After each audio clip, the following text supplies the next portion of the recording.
Bismillah, Assalamualaikum warahmatullahi wabarakatuh. Kita lanjutkan lagi untuk topik minggu ke-7, jasa lingkungan atau ekosistem ya. Layanan jasa lingkungan atau ekosistem.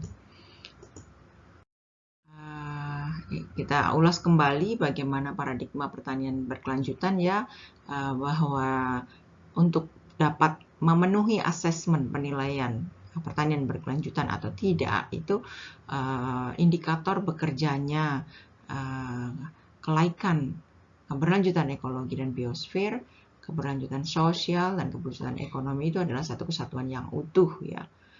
Jadi kita tidak bisa hanya mengedepankan kebutuhan ekonomi saja, business as usual, tapi kita harus berprinsip bahwa segala aktivitas natural yang terkait dengan natural resources ya atau sumber daya alam kita wajib mempertahankan prinsip-prinsip untuk menjaga kelestariannya ya, pun termasuk aktivitas produksi tadi atau aktivitas ekonomi juga memberikan kesempatan seluasnya bagi masyarakat sekitar ya.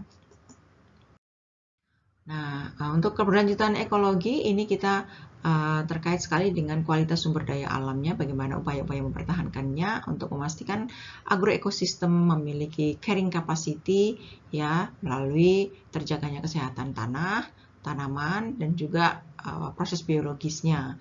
Nah, ini juga dilakukan dengan pemanfaatan secara efisien sumber daya dan energi lokal ya, meminimalkan pencemaran atau kontaminan dari chemical engineering ya dengan menggunakan sumber daya seoptimal mungkin. Nah, ini adalah hal-hal yang diperlukan alam atau bagaimana manusia sangat tergantung dengan alam ya.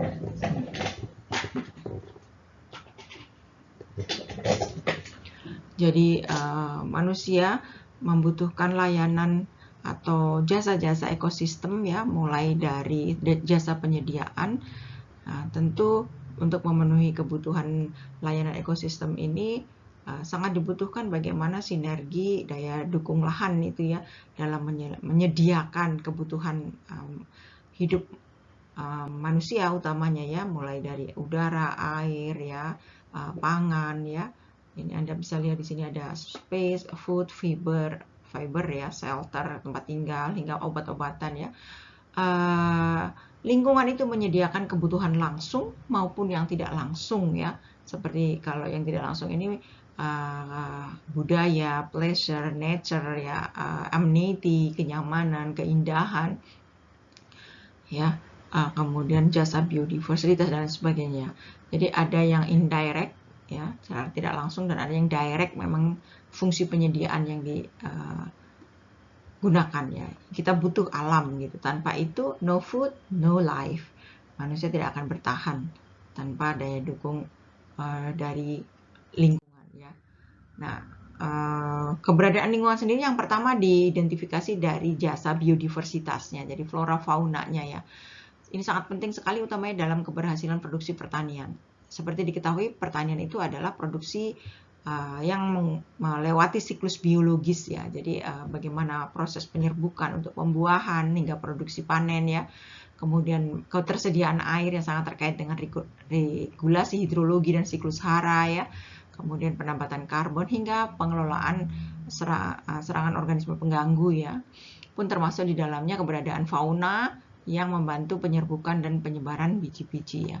Ini contoh-contoh jasa biodiversitas yang ada di sekitar kita yang bisa yang sampai sekarang dinikmati oleh manusia ya. Exchange, ini pembuangan limbah untuk mengembalikan bahan organiknya, membangun budaya peradaban, ya, makanya disebut agriculture karena itu adalah budaya kelola ya, bagaimana pengelolaan upaya menghasilkan produk dan jasa dengan berlandaskan siklus biologis itu ya, budaya. Kemudian juga pemanfaatan warna, serat, makanan, obat-obatan, material bangunan, rumah tangga, hingga hunting untuk kebutuhan pangan hewani maupun untuk yang tujuan lain.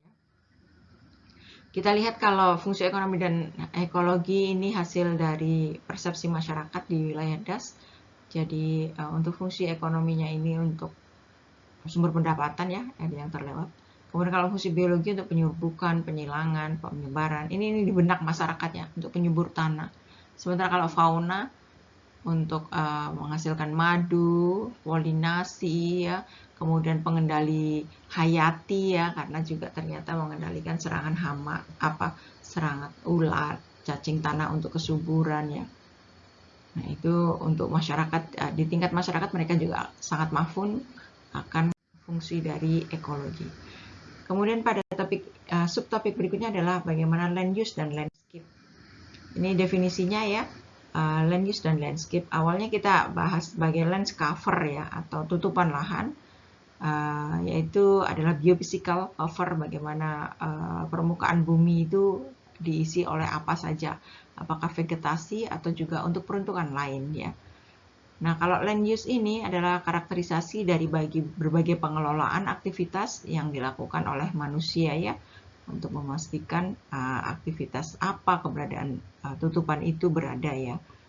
Nah, sementara definisi dari land use ini sendiri merupakan hubungan langsung dengan tutupan lahan ya. Jadi, penggunaan lahan, land use, dan tutupan lahan itu akan satu kesatuan ya. Jadi kalau land use-nya untuk pertanian lahan kering atau agroforestry, berarti tutupan biodiversitas tanaman di atasnya atau tumbuhan di atasnya akan mengikuti ya. Dalam beberapa kasus land use itu bisa sama dan bisa tidak sama dengan land cover ya. Tutupan lahan berhubungan dengan kondisi biofisik yang ada di permukaan bumi yang diamati menggunakan alat bantu remote sensing ya. Kita bisa lihat itu dengan Google Map ya, yang dibedakan menurut kebutuhannya, bisa untuk peruntukan pertanian, perikanan, dan pemukiman serta lainnya. Sementara penggunaan lahan berhubungan dengan aktivitas manusia, berbedanya di sini ya. Kalau kondisi fisik tutupan lahan itu terkait dengan surface coveringnya apa. Tapi kalau land use itu terkait dengan aktivitas manusia, digunakan untuk apa? Sebagai plantation kah? Untuk rubber, karet, palm oil, coffee, kakao ya, cocoa ya. Hingga kita mengenal istilah land use system ya, segala bentuk kegiatan untuk mengelola lahan mencapai tujuan tertentu. Nah, jadi sudah bisa bedakannya antara land use dan land cover. Nah, kemudian ada istilah landscape, dari kata land dan scape, bahasa Indonesia landscape, karakter total dari suatu wilayah yang merupakan integrasi dari seluruh proses manusia dan alam. Sebidang lahan yang bisa kita lihat secara komprehensif di sekitar kita tanpa melihat secara dekat, secara tertutup pada komponen tunggal yang terlihat familiar dengan kita. Konfigurasi khusus dari topografi, tutupan lahan, tata guna lahan, dan pola pemukiman ya. Nah, ini secara khusus kita mengungkap tentang agricultural landscape ya. Jadi merupakan kombinasi dari pertanian dan non pertanian, penggunaan untuk aktivitas pertanian dan non pertanian. Yang keduanya akan menghasilkan sebuah mozaik yang besar ya. Bisa saja termasuk di dalamnya adalah native vegetation atau vegetasi alami, hutan ya, atau bisa saja wilayah gambut yang ada bakau ya, ataupun untuk non agriculture areas ya, perbatasan pagar ya, atau hutan untuk pemecah angin ya, windbreak. Ini misalnya bagaimana perubahan lahan itu terjadi. Ini ada hitung-hitungannya ya, kalau untuk yang mahasiswa teknik kita bisa minta bantu untuk yang dari bidang konservasi lahan dan air ya, misalnya TSL ya. Itu bisa menghitung bagaimana perubahan tutupan lahan dari informasi 5-10 tahun yang lalu atau hingga puluhan tahun lalu ya. Kemudian kita mapping peruntukan lahan, itu juga kita bisa lakukan dengan berbagai software GIS ya, Geographical Indicated System. Nah, ini contoh bagaimana landscape vegetasi ya. Anda lihat di sini ada forest margin, vegetasinya tanaman-tanaman hutan, shorter fallow, jadi ini ada yang tanah yang sedikit berkurang densitasnya ya, fallow, akibat terjadinya degradasi bisa saja juga diberakan atau tidak ada tanaman atau tumbuhan gitu. Kemudian C ini adalah imperate climax ya, climax. Kemudian ada imperata rehabilitation via agroforestry. Ini D-nya itu berbagai upaya penanaman tanaman tegakan yang menghasilkan ya. Jadi bukan untuk diambil kayu, tapi misalnya tanaman buah dan sebagainya untuk memperbaiki upaya reforestasi melalui aktivitas agroforestry ya. Kunci dasar landscape ini adalah komposisi landscape, misalnya tipe habitat dan land use-nya, struktur landscape-nya, misalnya susunan dari berbagai macam land use dan manajemen landscape-nya. Dari buku Farming Nature ya, misalnya komposisi landscape-nya nih ada complementary, tempat bernaung, tempat mencari makan. Lahan pertanian dengan diversitas tanaman yang tinggi itu strukturnya lebih kompleks karena memadukan antara tanaman hutan, tanaman tegakan, dan tanaman produksi yang sifatnya musiman ya. Berpeluang besar memiliki tingkat konservasi biodiversitas yang lebih tinggi dibanding yang tanaman monokultur atau tanaman yang sari 2-3 jenis ya. Secara keseluruhan kita kenal 4 landscape ya. Ada intact, ini kalau yang 90% habitat masih hutan murni. Tapi kalau udah tinggal 60-90% ini masuk variegate. Kalau tinggal tersisa 10-60% ini landscape fragmented ya. Tapi kalau hutannya tinggal 10% berarti kita landscape-nya udah reliktual. Ya. Ada beberapa contoh ini fragmented. Ini mungkin banyak kita temui ya kalau kita naik ke wilayah Lampung Barat atau di Pesawaran yang begitu masuk kawasan ke Taman Nasional ya, itu dari sebelum ke sana kita bisa melihat bagaimana pemisahan-pemisahan penggunaan lahan ya yang mempengaruhi tutupan lahannya ya. Ada sawah, ada kebun pisang ya. Kemudian di sini ada kebun campur ya. Biodiversitas lebih tinggi ya hingga ke hutan origin ya. Nah, karakteristik utama landscape ini mempengaruhi pola diversitas hewan dan tanamannya ya, flora faunanya ya. Bagaimana land use saat ini, manajemennya seperti apa, dan bagaimana konteks regional ketersediaan flora dan fauna biodiversity-nya. Ini misalnya sebagai ilustrasi, ini yang kalau tutupan hutan aslinya hanya kurang dari 10%, ini relic landscape ya. Ini banyak sekali di sekitar kita ya, hampir pasti kalau kecuali kita masuk ke lahan konservasi itu intact landscape.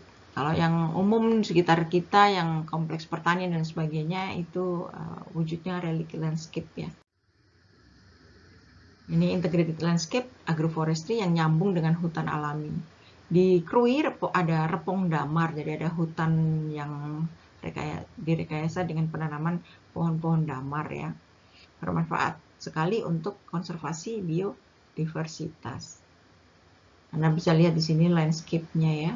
Ada berbagai pola land use dan juga land cover-nya. Ini juga contoh di Sumberjaya. Ada kopi monokulturnya ini kurang ke atas ya. Kopi monokultur. Kemudian bagaimana pengelolaan manajemen landscape-nya gitu. Praktik manajemen tanaman, jadi mulai dari penyiapan, rotasi, penggunaan sistem BRA ya, praktek manajemen tanah, metode panen itu akan berpengaruh pada manajemen landscape. Kemudian integrasi ternak dan rumput. Nanti di bagian best practice pertanian berkelanjutan kita akan ulas secara dalam integrasi tanaman dan ternaknya.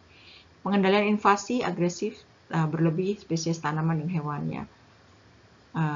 Degradasi petak vegetasi asli yang tersisa akibat ekstraksi kayu, dinamika alih guna lahan untuk landscape ya, hingga pemukiman.